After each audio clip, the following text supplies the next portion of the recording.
राजस्थान के एक छोटे से गांव पलासीपुर की मिट्टी हमेशा से रहस्यों से भरी रही है। यहाँ की रातें अक्सर कुछ कह जाती थीं, पर समझने वाला कोई नहीं होता था।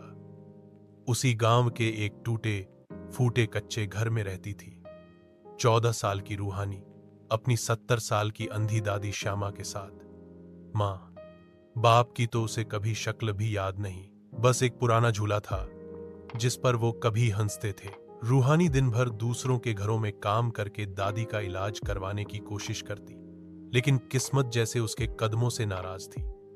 गांव वाले उसे मनहूस कहते, क्योंकि जिस दिन वो पैदा हुई थी उसी दिन गांव की सबसे पुरानी हवेली में आग लग गई थी, जिसमें गांव के 7 लोग मारे गए थे। लेकिन किसी को यह नहीं पता था कि रूहानी में कुछ अनोखा था। एक शाम जब रूहानी तालाब से पानी भरकर लौट रही थी, उसके कदम अचानक पुरानी जली हुई हवेली की तरफ मुड़ गए। हवा में अजीब सी सरसराहट थी। हवेली के दरवाजे पर अब भी जले हुए निशान थे। जैसे ही उसने दरवाजा खोला, एक कांच की खिड़की उसके सामने चमकने लगी, और जैसे ही उसने उस खिड़की को छुआ, पूरा वातावरण बदल गया। एक कांच का संसार उसके चारों ओर फैल गया, जैसे वो एक दूसरी दुनिया में आ गई हो।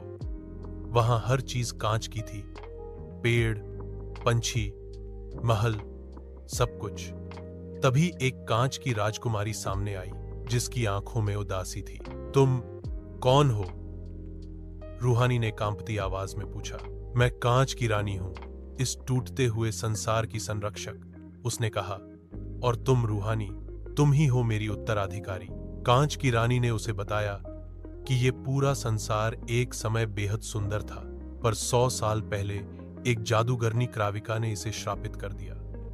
तभी एक भविष्यवाणी हुई, जिस दिन इंसान की पीड़ा कांच को छू लेगी, एक नई रानी जन्म लेगी। रूहानी को यकीन नहीं हुआ। मैं रानी? मैं तो बस एक गरीब लड़की हूं। नहीं, रानी मुस्कुराई। तू उस दर्द की संतान है जिसने दुनिया को भी झुकने पर मजबूर कर दिया।